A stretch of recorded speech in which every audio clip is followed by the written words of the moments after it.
하나님, 오늘도 말씀 가운데서 저희들을 찾아와 주시고 우리 각자를 향하여 말씀하시며 하나님의 뜻을 계시하시며 하나님의 복을 내려주심을 감사합니다. 오늘도 저희들을 주님이 친히 가르치시고 다듬으시고 먹이심으로 더 온전히 우리 주님 닮는 성숙하고 성결하고 아름다운 하나님의 사람으로 세워지게 하여 주시옵소서. 종의 입술을 주님의 도구로 사용하셔서 하나님이 오늘 이 자리에 저희들을 불러 모으시고 하나님이 계획하시고 꿈꾸시는 바를 우리 안에 이루어 나가시도록 온전히 주님의 도구로만 사용하여 주시옵소서. 예수님의 이름으로 기도하옵나이다. 아멘. 이제 다음 주일이 지나면 바로 성탄절이 되는데요. 성탄절, 크리스마스 하면은 뭐가 여러분은 생각이 나십니까? 무슨 단어가 떠오릅니까? 성탄절 하면 저는 평화하는 단어가 떠오릅니다. 예수님께서 베들레헴 마국간 말구유에서 태어나셨는데 예수님이 태어나신다는 소식을 제일 먼저 전해들은 사람들이 목자들이죠. 목자들에게 천사가 나타나서 오늘날 다윗의 동네에 너희를 위하여 구주가 나셨다 알려줬죠. 그러니까 하늘의 천군 천사들이 오르락내리락 하면서 찬송을 불렀답니다. 그 찬송의 내용, 아주 유명한 찬송이죠. 지극히 높은 곳에서는 하나님께 영광이요 땅에서는 기뻐하심을 입은 사람들 중에 평화로다. 이런 찬양이에요.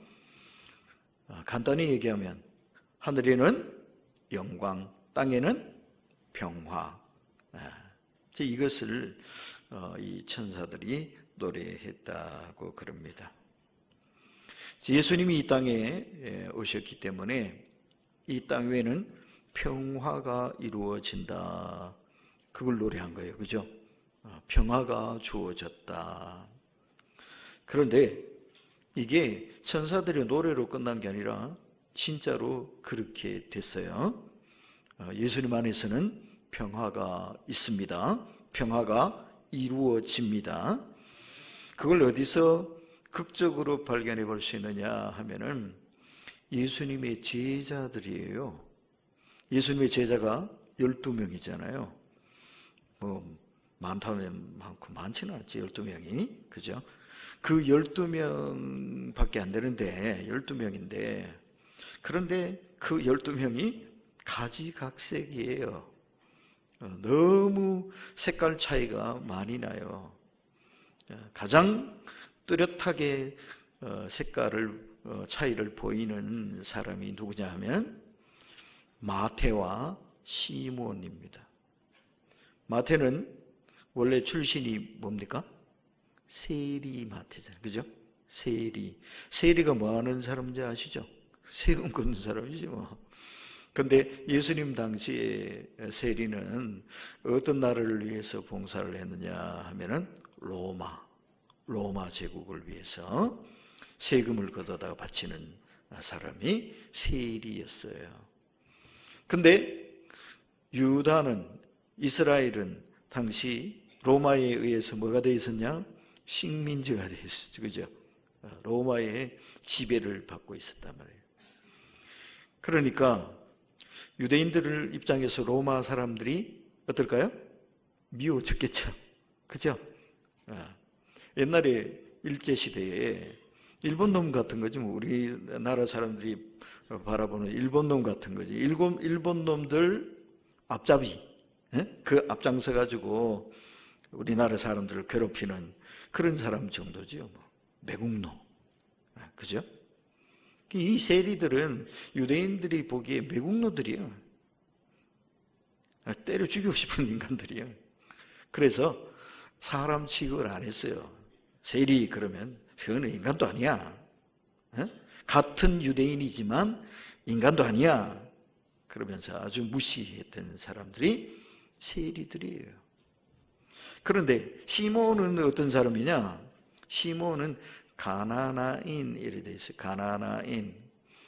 이 가나나인이 무슨 뜻이냐 하면 열심당이라는 뜻이 열심당원. 열심당원은 그건 뭐냐? 열심당원은 독립투사예요. 우리말로 하면 독립투사. 안중근 의사 이런 사람 독립투사. 열심당원 시몬하고 마태, 세리 마태하고 둘이가 또 같이 만나면 어떻게 될까요? 한 놈은 매국노 로마 앞잡이고 다른 한 사람은 독립투사예요. 로마 놈들 다 때려 죽여 하는 사람이에요. 그러니까 둘이가 떡 만나면 어떻게 되겠어요? 아이고 반갑습니다 하고 악수하겠어요? 택도 없지요. 그죠? 둘이는 물과 기름과 같은 존재예요.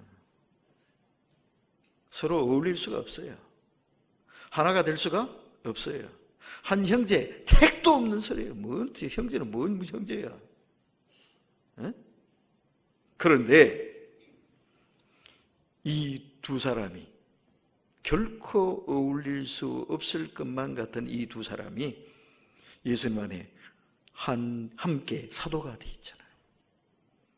한 형제의 삶에 한 가족이 되어 있잖아요. 그죠? 기가 막힌 일이 벌어진 거예요. 이 두 사람이 어떻게 해서 이렇게 됐겠어요? 그것은 예수님 때문이에요. 예수님 안 만났으면 이 둘은 평생 원수로 지내야 되는 거예요. 근데 예수님의 제자가 되면서 이 둘은 원수가 아니라 형제가 되었습니다. 믿음의 형제죠. 동지가 되었습니다.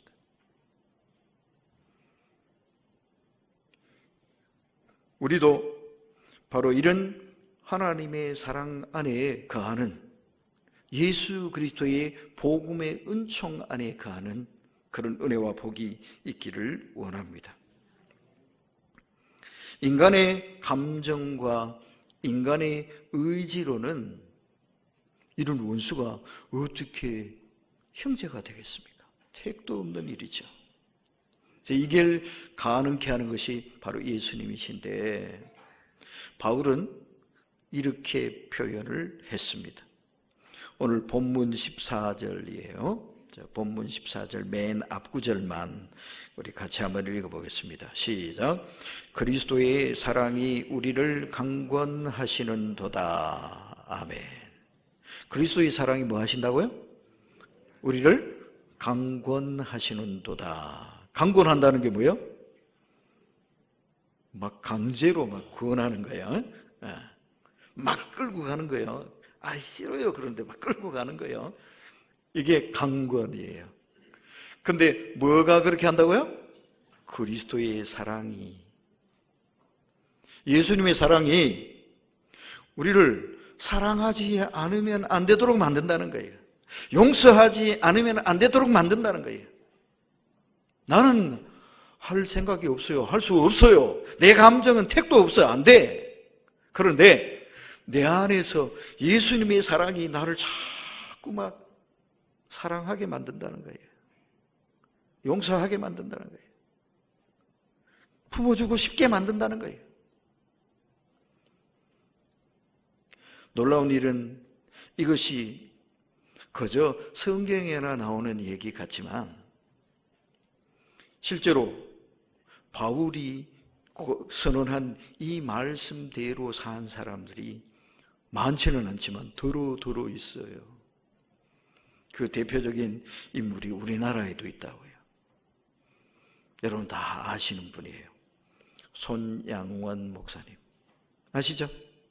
손양원 목사님. 여수에 소록도라는 섬이 있죠. 거기 이 섬은 뭐로 유명하냐 하면 나병 환자들 수용소로 유명하죠. 그죠? 이 소록도에 애양원을 세우고 나병 환자들과 함께 평생을 사시고 그렇게 하시다가 결국에는 6.25 때 공산주의자들한테 순교를 당하신 목사님이에요. 근데 본인도 순교를 하셨지만 나중에는 아들들을 잃었어요. 두 아들이 있었는데 아주 똑똑하고 실력 있고 장래가 촉망되는 그런 아들들이었대요. 당시에 아마 고등학생, 중학생 그랬던 것 같아요. 근데 뭐 외국 유학도 생각하고 막 그렇게 준비하던 그런 아주 인재였답니다. 그런데 무슨 일이 생겼냐? 여수 순천에 난리가 발생했어요. 공산주의자들이, 군대에 숨어있던 공산주의자들이 반란을 일으켰잖아요. 제주도에 폭동이 일어나니까 거기 가서 진압해라 명령 내렸는데 우린 싫어요. 왜? 같은 편이거든. 공산주의자들이 공산주의 폭동을 일으켰는데 가서 자기들이 진압해야 된다 그러니까 못 가! 이렇게 된 거잖아요. 그래서 이 여수 순천이 완전히 공산주의자들이 장악을 해버렸잖아요. 해방구가 돼버렸잖아요. 그때 그 지역을 이 사람들이 장악하기만 한 게 아니고 많은 사람들을 또 죽였어요. 특별히 우익 인사들을 잡아 죽인 거죠. 그게 어디에서도 벌어졌느냐? 학교에서도 벌어졌나 봐요. 학교에서도. 고등학생, 중학생, 이 학교에서도 이런 일이 벌어졌나 봐요. 학생들 중에 또 빨갱이들이 있거든. 그 빨갱이 중에 안재선이라는 사람이 이 목사님의 두 아들을 앞장서서 죽였어. 아마 인민재판을 유도했는지 어쨌는지. 그래서 그 나중에 이 난이 진압되고 난 뒤에 재판이 열렸잖아요. 목사님 두 아들 죽인 이 사람은 뭐 단순 가담자들은 뭐 다 봐줬겠지 뭐. 그렇죠. 그죠? 근데 이런 사람을 죽이고 막 이런 데 앞장선 사람은 안 되지. 용서 못 하지. 그죠? 당연히 어떻게 됐겠어요? 사형 선고가 내린 거지 뭐. 사형하고 탁 판결이 난 거죠. 근데 이 손 목사님이 안 돼요. 그 사람 죽이면 안 돼요. 자기 두 아들을 죽인 원수를 죽이면 안 된다고 사유가 나서서 뜯어말리는 거예요. 재판장님, 안 됩니다. 죽이지 마세요. 제가 우리 두 아들 대신에 그 사람을 내 아들로 삼겠습니다. 이러니까 뭐 재판장도 할 말이 없는 거지. 그죠? 법으로는 안 되는 일이에요. 그리고 그 당시 국민 정서로도 안 되는 일이에요. 그런데 피해 당사자가 자기 두 아들을 잃은 그 사람이 안 된다 그러는데 뭐 어떡해? 용서해 주십시오. 제가 제 아들로 삼겠습니다. 이래 된 거잖아요. 이 목사님이 어떻게 해서 이런 일을 하실 수 있었을까요? 이거는 우리 감정으로 할 수 있는 게 아니에요. 그죠? 우리 상식으로는 도저히 이해가 안 돼요. 제가 어렸을 적에 저희 고향에서 살인사건이 났어요. 알고 봤더니 친구끼리 아마 저 읍내에 나갔다가 영화를 보러 갔는지 뭐 하러 갔는지 친구니까 같이 읍내에 나갔다가 술 한잔 먹고 들어오다가 실갱이가 붙은 모양이야. 뭐 친구 사이에 무슨 원한이 있고 뭐 그랬겠어요. 그리고 뭐 싸우다가 그냥 확 키면 돌멩이 들어서 탁 쳤나 봐. 근데 그냥 죽어버린 거야. 사고지 뭐. 과실치사지요. 근데 어쨌든 친구 사이에 한 사람은 살인자가 되고 한 사람은 피해자가 되고 이렇게 돼버렸어요. 장례를 치르는데 저 바로 이웃이거든요. 그 피해를 입은 돌아가신 분의 막내 동생이 저하고 친구예요. 상여가 나가는데 어머니가 그 상여를 붙들고 통곡을 하고 우시면서 자기 아들 죽인 살인자 있죠. 친구야. 같은 동네에 뭐 조그마한 시골 동네에 뭐 다 알고 지내는 친구지. 근데 그 친구 이름을 부르면서 막 저주를 부으시더라고. 너 절대로 용서하지 마라. 그래서 막 악을 쓰면서 막 저주를 하시더라고. 근데 그걸 보고 그러지 마세요. 그럴 수가 없잖아. 보통 부모의 마음은 그렇지 않겠어요? 자기 아들 죽인 사람을 어떻게 곱게 그럴 수도 있지 할 수가 없잖아. 용서 못해! 하는 게 당연한 거지. 어떻게 하든지 복수해야 되겠어 이러는 게 당연한 거지. 인지상정 아니에요? 이게 보통 할 수 있는 모습이라. 근데 우리 목사님은 거꾸로 하셨어. 우리 친구의 엄마는 정상이야. 그런데 목사님이 좀 이상해. 비정상이야. 그죠? 정상적으로는 될 일이 아니잖아요. 근데 뭐가 이것을 만들었느냐? 무엇이 이렇게 하게 했느냐? 바로 이 말씀입니다. 그리스도의 사랑이 우리를 강권하시는도다. 예수님의 사랑이 우리 목사님 마음속에서 막 너 용서해, 용서해, 사랑해, 사랑해. 너한테 한 대로 갚으면 안 돼. 예수님이 막 마음속에서 막 그런 감동을 주신 거예요. 자기 마음으로는 못할 일인데 그리스도의 사랑이 이끄시는 그 강력한 힘에 끌려서 아멘. 원수지만 제가 품겠습니다. 이렇게 된 거 아니에요. 그리스도의 사랑이 우리를 이렇게 만들어 놓으실 수 있습니다. 그런데요, 예수님께서 이 땅에 오셔서 예수님 때문에 우리가 하나님하고도 화목하게 되고 또 서로 사랑할 수 없는 사람도 사랑할 수 있게 되고 이런 기적 같은 일이 벌어지게 되는데요. 그런데 이게 저절로 된 것은 아니다라는 걸 기억하셔야 돼요. 천사들이 아까 찬송을 불렀다 그랬죠. 하늘에는 영광이요 땅에는 평화로다. 찬송을 부르니까 평화가 딱 임한 거예요? 아니에요. 예수님이 베들레헴 마구간에서 탁 태어나시니까 으앙 하고 예수님이 태어나시니까 평화가 탁 임한 거예요? 서로 미워하고 죽이니 살리니 하던 사람들이 그냥 얼싸안고 화목하게 된 거예요? 예수님이 그냥 베들레헴에서 태어나셨기 때문에? 아니에요. 저절로 되는 게 아니에요. 뭘로 됐습니까? 예수님이 자신을 바치셨기 때문에 된 거예요. 원래 죄 많은 우리 인간들은 하나님과 어떤 사이인지 아시죠? 하나님하고 무슨 사이요? 원수 관계예요. 범죄하는 인간은 사탄의 노예들이잖아요. 죄의 노예, 사탄의 노예잖아요. 하나님하고 사탄은 어떤 사이입니까? 원수지 뭐. 그죠? 그 사탄의 노예로 있는 그 사람은 하나님하고 그냥 원수가 되는 거예요. 원수를 그냥 받을 수 있어요? 원수를 그냥 품을 수 있어요? 택도 없는 일이죠.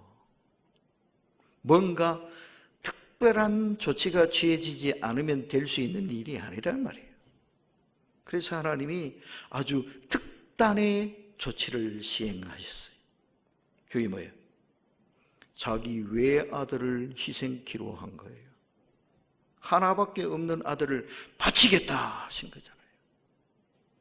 이 하나님의 희생이, 하나님이 자신을 던지신 헌신이 이 땅에 평화를 이룬 거지요. 그냥 공짜로 된 게 아니에요. 예수님은, 하나님의 아들이신 예수님은 자기의 생명을 바치신 거라고요. 고난의 십자가를 지신 거라고요. 그래서 이 땅에, 그리고 우리에게 주어진 것이 뭐예요? 평화예요. 평화가 그냥 주어진 게 아니라 이 말이에요. 화목하게 되는 것이 저절로 이루어지는 게 아니라 이 말이에요. 예수님이 자신을 던져 희생하신 그 희생의 열매가 평화예요. 화목입니다. 그래서 우리도 예수님께서 그렇게 하셨듯이 예수님이 자신을 던져 화목의 제물이 되시고 그 결과 우리에게 평화를 선물해 주셨듯이 우리도 그렇게 살기를 원하십니다. 예수님이 이렇게 말씀하셔요. 18절을 한번 보겠습니다. 자, 우리 18절을 같이 한번 읽어봅시다. 모든 것이 하나님께로서 났으며 그가 그리스도로 말미암아 우리를 자기와 화목하게 하시고 또 우리에게 화목하게 하는 뭘 주셨어요? 직분을 주셨다. 무슨 직분을 주셨다? 화목하게 하는 직분을 주셨다. 직분을 주셨다라는 말은 무슨 소리입니까? 사명을 주셨다. 그러니까 화목하게 하는 것은 우리의 뭐다? 사명이다. 하고 싶으면 하고 하기 싫으면 말고 그런 게 아니라 반드시 이루어야 할 우리의 사명, 우리의 의무다. 하나님이 내리신 명령이다. 이거를 약간 다른 말로는 이렇게 표현을 했어요. 19절에는 보시면 끝부분에요.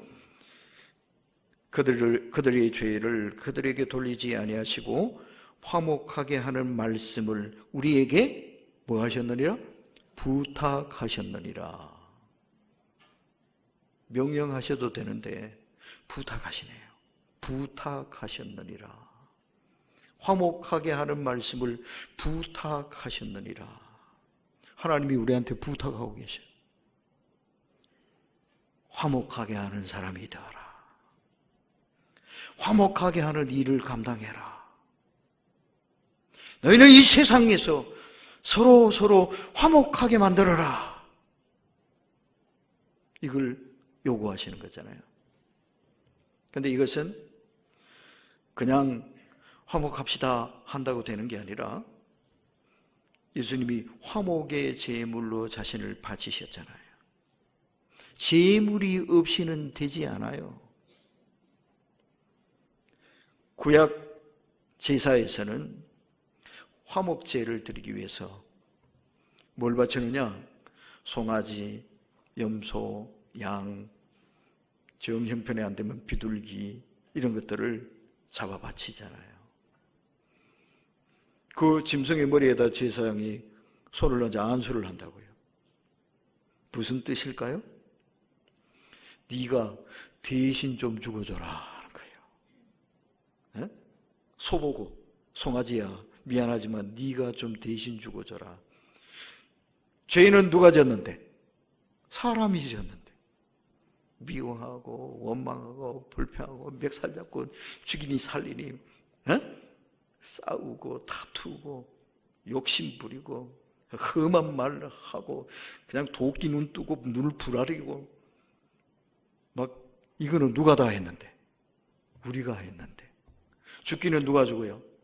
짐승이 죽었어요. 이거를 이제 더 이상 그런 거 하지 말자. 왜 죄 없는 짐승이 죽어야 되냐? 수많은 짐승들이 죽었어요. 사람 죄 때문에. 그것을 예수님이 한 방에 해결해 버리셨어요. 이제는 더 이상 그래 하지 말자. 자기가 제물이 되신 거죠. 십자가에서 자기 피를 흘리며 돌아가셨어요. 그래서 우리는 예배를 드리는데 뭐 짐승 잡아 피 뿌리고 이거 안 하잖아요. 왜? 예수님이 한 방에 다 해결해 버리셨거든. 더 이상 그런 거 하지 말자. 그러니까 우리는 하나님 앞에 헌신의 제사, 화목의 제사 드리면서도 이제 짐승 잡아 바칠 필요는 없어요. 그 대신 뭐 해야 되겠어요? 우리의 삶을 하나님께 화목의 제물로 드려야 할 겁니다. 우리의 목숨을 바치지는 않지만, 우리의 피를 뿌리지는 않지만, 우리를 죽이는 그 헌신을 실천해야 된단 말이에요. 그게 뭘까요? 소원해보는 겁니다. 뭐 하는 거? 소원해보는 거. 양보하는 겁니다. 뭐 하는 거? 양보하는 거. 어떻게 양보하시겠습니까? 미워 죽겠는 사람이지만 그래 주자. 아이고 한번 뭐 봐주자. 어떻게 좀 봐주시겠습니까? 그게 죽는 겁니다. 쉽지 않죠? 이쁜 사람 위해서야 주머니가 저절로 열리지만, 내 마음도 저절로 열리지만, 예쁜 소리 해주고 고운 소리 해주면야 저절로 웃음이 반사가 되지만, 미운 사람한테는 안 되잖아요. 떡 부스러기 하나도 안 주고 싶잖아요. 그런데 그렇게 해가지고는 화목이 안 돼. 화해가 안 돼. 평화가 없어. 그럼 어떻게 해야 돼요? 하나가 죽으면 돼. 예수님 한 분이 돌아가시니까 평화가 왔어요. 화해가 왔어요. 일치가 일어나요. 우리가 사는 이 세상의 원리도 똑같아요. 예수님 한 분이 돌아가셔서 온 인류에게 평화라는 큰 복이 안겨진 것처럼, 우리 가정이 평화하기를 원하면, 우리 구역이 평화롭기를 원하면, 우리 교회가 평안하기를 원하면, 이 민족이 화목하기를 원하면 한 사람이 죽으면 돼요. 화목의 제물로 바쳐지는 한 사람이 있으면 된다. 그런데 제물을 대고 싶은 사람은 없어. 그러면 어때요? 아무 일도 안 일어나는 거지 뭐 어떡해. 집안의 평화도 그렇더라고요. 그죠? 형제들이 모이면 저절로 화목합니까? 어림없는 얘기입니다. 그죠? 동창들이 모이면 저절로 친구들이니까 화목해집니까? 택도 없는 소리입니다. 뭐가 화목을 가져옵니까? 화목에 제물 되는 사람이 있으면 되는 거예요. 식구 중에 한 사람이 손대를 메고 자기가 죽겠다 그러면 그 집안은 평화로워지는 거예요. 우리 교회 공동체도 마찬가지, 구역도 마찬가지.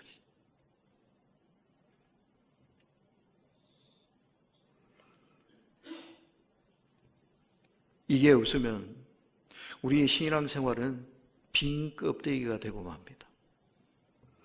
예수님께서 이렇게 말씀하셨어요. 마태복음 5장 23절 24절이에요.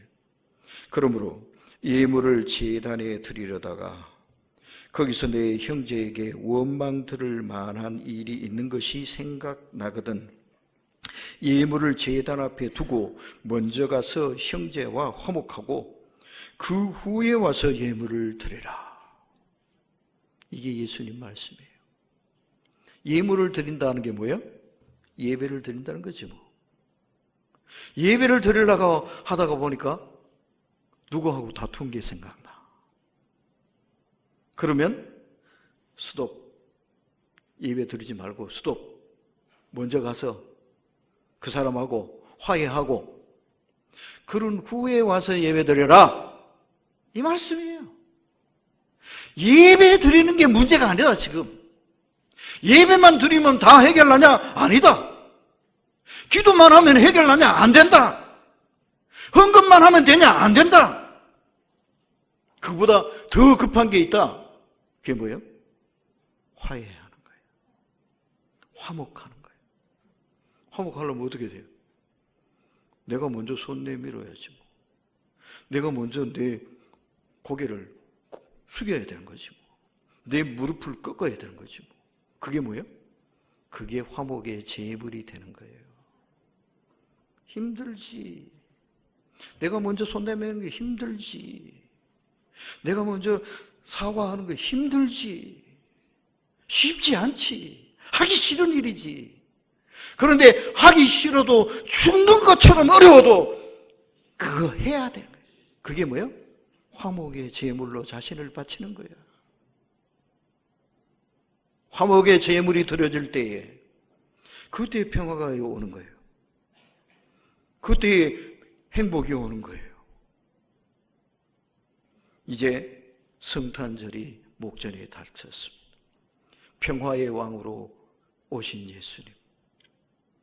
크리스마스 캐롤을 부르고 고요한 밤 거룩한 밤 노래도 하고 또 선물도 서로 나누고 파티도 벌리고. 근데 그게 뭔 의미가 있겠어요? 성탄절을 맞이하는 정말 중요한 우리의 행동은, 우리의 예물은 뭐가 되어야 되겠어요? 우리 자신을 화목의 제물로 바치는 거예요. 가정이 평화로워지고 교회가 평화로워지고 구역이 은혜로워지고 이 나라가 안정되어 가도록 하기 위해서 내 자신을 화목의 제물로, 화평을 위한 제물로 바치는 것. 이거 예수님이 너무 좋아하실 성탄 선물 아닐까요? 우리가 성탄절이라고 선물을 받아야 되는 게 아니라 우리가 성탄절에 진짜 주인이신 예수님께 선물을 드려야 될 거 아니에요. 그죠? 무슨 선물 드리면 예수님이 가슴이 찡하도록 좋아하시겠어요? 나를 화목의 제물로 드리는 것인 줄 믿습니다. 기도하겠습니다. 하나님, 주님이 우리를 위한 화목의 제물이 되어주셨듯이 저희도 주님처럼 화목의 제물 되기를 원합니다. 어렵고 힘든 일이지만 예수님 본을 따라서 그리스도의 사랑의 강권함에 이끌려 내 감정은 용서가 안 되고 내 마음은 하기 싫지만 주님이 원하시고 기뻐하시니 주님의 뜻 앞에 나를 꺾어 화목의 제물로 드림으로 주님의 평화, 주님의 생명, 주님의 축복으로 우리의 가정을 가득하게 하고 우리 교회를 든든히 세우고 우리 구역을 행복하게 하며 이 나라, 이 민족을 복되게 하는 거룩한 하나님의 백성으로 살도록 도와주시옵소서. 예수님의 이름으로 기도하옵나이다. 아멘.